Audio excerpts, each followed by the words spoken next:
쉬운 성경 말씀. 누가복음 15장. 많은 세리들과 죄인들이 말씀을 들으려고 예수님께 가까이 나왔습니다. 바리새파 사람들과 율법학자들이 수군거리기 시작했습니다. 이 사람이 죄인들을 받아들이고 함께 먹기까지 한다. 그러자 예수님께서 그들에게 이 비유를 말씀하셨습니다. 너희 중에 어느 사람이 양 100마리가 있는데 그 가운데 한 마리를 잃었다고 하자.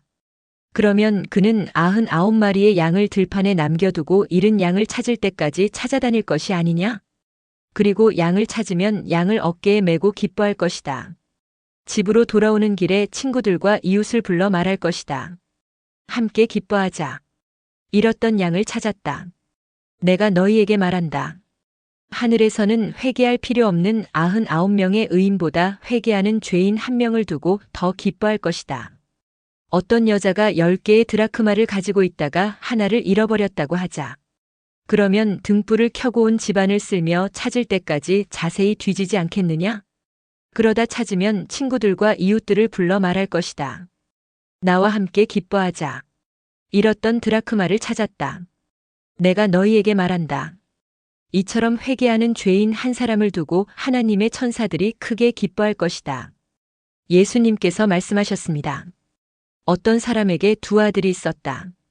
그런데 작은 아들이 아버지에게 말했다. 아버지, 제가 받을 몫의 재산을 주십시오. 그러자 아버지는 재산을 2 아들에게 나누어 주었다. 며칠 뒤에 작은 아들은 모든 재산을 모아서 먼 마을로 떠나버렸다. 거기서 그는 방탕한 생활을 하다가 재산을 다 날려버렸다. 모든 것을 다 써버렸을 때 그 마을에 큰 흉년이 들었다. 그래서 그는 아주 가난하게 되었다. 그는 그 마을에 사는 한 사람에게 가서 더부살이를 하였다. 집주인은 그를 들판으로 보내 돼지를 치게 하였다. 그는 돼지가 먹는 쥐엄나무 열매를 먹어 배를 채우고 싶은 마음이 간절했다. 그러나 주는 사람이 없었다. 그제서야 그는 제정신이 들어 말했다. 내 아버지의 품꾼들에게는 양식이 풍족하여 먹고도 남는데 나는 여기서 굶어 죽는구나. 일어나 아버지께 돌아가 말해야겠다. 아버지, 저는 하나님과 아버지 앞에 죄를 지었습니다. 저는 더 이상 아버지의 아들이라고 불릴 자격이 없습니다. 저를 아버지의 품꾼 가운데 하나로 여기십시오. 그 아들은 일어나 아버지에게로 갔다. 그 아들이 아직 먼 거리에 있는데 아버지가 그를 보고 불쌍히 여겨 달려가 아들을 끌어안고 입을 맞추었다.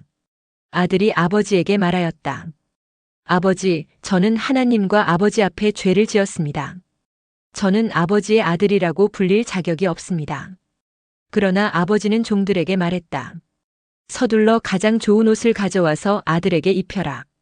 또 손가락에 반지를 끼워주고 발에 신발을 신겨라. 그리고 살진 송아지를 끌고 와서 잡아라. 우리가 함께 먹고 즐기자. 내 아들이 죽었다가 다시 살아났고 잃어버렸다가 다시 찾았다. 그래서 그들은 함께 즐기기 시작하였다. 그때 큰아들은 밭에 있었다. 그가 돌아와 집 가까이 다가왔을 때 음악 소리와 춤추는 소리를 들었다. 그는 종 하나를 불러 무슨 일인지를 물어보았다. 종이 아우님이 돌아오셨습니다. 무사히 건강하게 아우님이 돌아왔기 때문에 주인 어른께서 살진 송아지를 잡았습니다 하고 대답했다. 큰아들은 화가 나서 집에 들어가려고 하지 않았다. 그의 아버지가 밖으로 나와 큰아들을 달랬다. 큰아들은 아버지에게 말했다. 보십시오. 저는 수년 동안 아버지를 섬겨왔습니다. 그리고 한 번도 아버지의 명을 어기지 않았습니다. 그런데 아버지께서는 한 번도 저를 위해서 친구들과 즐기라고 염소 새끼 1마리도 주신 일이 없었습니다. 그런데 창녀들과 함께 아버지의 재산을 다 써버린 아들이 집에 돌아오니까 아버지께서는 그를 위해 살진 송아지를 잡으셨습니다. 아버지가 그에게 말했다. 아들아, 너는 언제나 나와 함께 있었으니 내가 가진 모든 것이 내 것이 아니냐? 내 동생은 죽었다가 다시 살아났고 잃었다가 다시 찾았으니 우리가 즐거워하고 기뻐해야 하지 않겠느냐? 오늘도 은혜 넘치는 하루 되시길 기도드립니다.